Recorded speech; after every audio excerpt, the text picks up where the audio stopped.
Encore une fois, c'est pas acceptable que quelqu'un aille manifester, se retrouve avec un œil en moins. Enfin, comment c'est possible?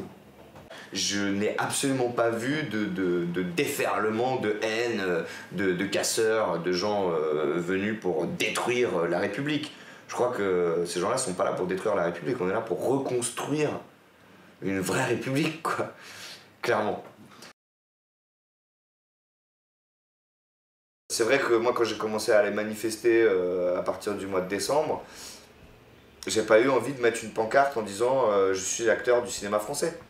J'étais un citoyen en fait. Quand j'ai fait la manifestation avec les sous-marins jaunes, où on a étendu cette banderole où il était écrit « Nous ne sommes pas dupes, les gens de la culture et de l'art », et que j'ai vu des gens s'arrêter, applaudir, être émus, et un vieux monsieur, je sais pas ce qu'il faisait, mais je sentais que le gars, il était là, il venait tous les week-ends, etc.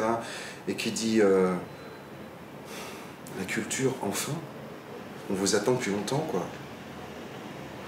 Moi, ça m'a profondément ému. Moi, je pense qu'on a atteint un point de non-retour, c'est-à-dire que là, il y a quelque chose qui ne peut pas disparaître.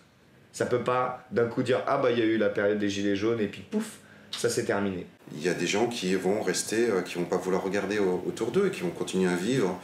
Et c'est bien ça c'est bien ça tout le problème de notre monde, c'est qu'il y a des gens qui continuent, qui sont dans leur confort et qui continueront de s'accrocher à ça. Et le gars qui crève à côté, on s'en tape, on continue. Je crois que la question de l'inégalité des chances, même si on est du bon côté, c'est impossible de ne pas se la poser. C'est impossible. Moi, je crois vraiment qu'il y a une conscience qui s'élève de partout. Et que des gens ne peuvent plus, même s'ils ont leur petit confort à eux, ne peuvent plus rester insensibles à ce qui se passe autour d'eux. Entre des gens en fait qui disent, voilà, encore une fois pour être simpliste, mais qui disent on manque de pain, on a faim, on est dans la merde, et il y a des gens qui se gavent, qui dorment sur des matelas de pognon. Donc est-ce qu'à un moment on ne peut pas essayer de rééquilibrer les choses, et on leur répond? C'est le climat de terreur qui est installé, qui conditionne les gens pour qu'en fait ils n'aillent plus manifester. Et ça c'est insupportable. C'est-à-dire que le droit de manifester, il est comme ça. On a le droit de manifester. Et que de manière complètement sournoise, on vienne mettre de la peur chez les gens, et même de la terreur pour qu'ils aillent plus manifester, c'est pas acceptable. Parce que là, on a quand même on a des blessés graves, on a des peines de prison ferme pour des gens qui ont lancé un appel à venir manifester sur Facebook, pour des gens qui ont appelé à bloquer une raffinerie, qui se retrouvent avec des peines de prison ferme. Voilà. À partir du moment où on essaye de faire taire quelqu'un, c'est qu'en fait il a quelque chose d'assez juste à dire. Parce que si tu dis n'importe quoi, tout le monde te laisse parler, c'est bon, c'est un fou, c'est un débile. Mais quand on commence à dire des choses en fait très justes et qui les fait un peu trembler là-haut, bah en effet... Ce mouvement, il n'est pas prêt de s'éteindre. Parce que les gens, ils sont tellement dans la merde qu'évidemment, tous les week-ends, ils n'ont rien d'autre à foutre et ils vont revenir. Ils vont revenir. Et il suffit d'aller sur les ronds-points. Moi, je suis pas allé sur les ronds-points, mais en effet, j'ai vu le film Je veux du soleil et d'aller dans la rue pour se rendre compte très très vite que les informations relayées par les médias de masse ne sont pas vraies. Mais vraiment pas du tout. En tout cas, tous les espaces possibles pour parler, pour dire quelque chose par rapport à ça, faut les saisir. On va pas... Donc après, ça se passe au Festival de Cannes. Le Festival de Cannes, il y a de tout. Hein. Transmettre cette parole va toucher, après, c'est comment les gens la reçoivent. Mais au moins de pouvoir la diffuser, et puis voilà, ça c'est essentiel, donc il faut absolument le saisir. On a 3 stars qui d'un coup sont mises en lumière et évidemment qui vont être sous les feux, et en même temps c'est des gens qui sont déconnectés de la même manière que les gouvernants et les élites contre lesquels on essaie de se battre. Ils sont déconnectés aussi, ils comprennent pas la réalité. C'est d'ailleurs peut-être pour ça qu'il n'y a pas de tête au sommet des Gilets jaunes, c'est que on se méfie du pouvoir.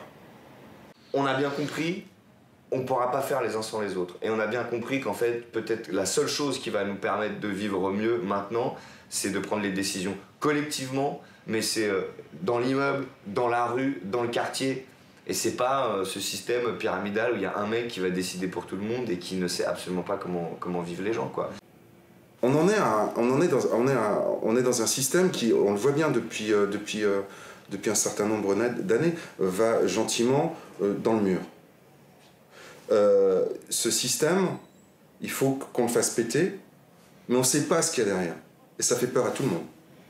Ce qu'on finit par se dire avec tout ce mouvement, et je pense qu'on est quand même beaucoup à le penser, c'est qu'on se dit c'est le système entier qui ne va pas. Et si on veut aller vers l'écologie, et ben dans ces cas-là, il y a quelque chose qui ne fonctionne pas avec ce néolibéralisme, et donc il y a un système à changer. Ce gouvernement, en fait, représente un peu l'apogée de ce système oligarchique et méprisant. Je sais pas, c'est comme un divorce. Deux personnes s'engueulent, bon, il y a un moment où il faut couper. Et puis on se pose, et puis on va réfléchir, et puis on va changer les choses. Mais on ne peut pas continuer de continuer ce système. Et là, il y a un truc extrêmement compliqué, c'est-à-dire qu'apparemment, il n'existe rien entre la démocratie et la dictature. Et apparemment, au milieu, il n'y a rien. Et l'autre jour, j'entendais Alain Damasio qui parlait à la radio et qui parlait de démocrature. Et j'ai dit, bah putain, c'est ça. Vraiment, c'est dans l'éducation, c'est là que ça commence. C'est là, c'est dans le changement des mentalités, où on n'apprend pas à être le meilleur ou à être bon. Un enfant qui rentre à l'école, on n'a pas à lui dire t'es bon ou t'es mauvais, c'est pas possible. Assez vite, nos enfants sont très vite conditionnés aux résultats, à correspondre, etc. etc. Et mon Dieu, il y a du boulot. Il y a du boulot. Évidemment, la réponse, pour moi, c'est pas discutable, c'est l'éducation. Et donc, quand tu parles d'une époque et tu dis quelle va être la suivante, bon, bah, s'il y a une conscientisation, ces gens-là vont élever leurs enfants. Et évidemment qu'aujourd'hui, pour certains, pas tous, mais on élève nos enfants dans un souci de respect de la nature, de faire attention à l'électricité, à l'eau, à plein de choses. Voilà.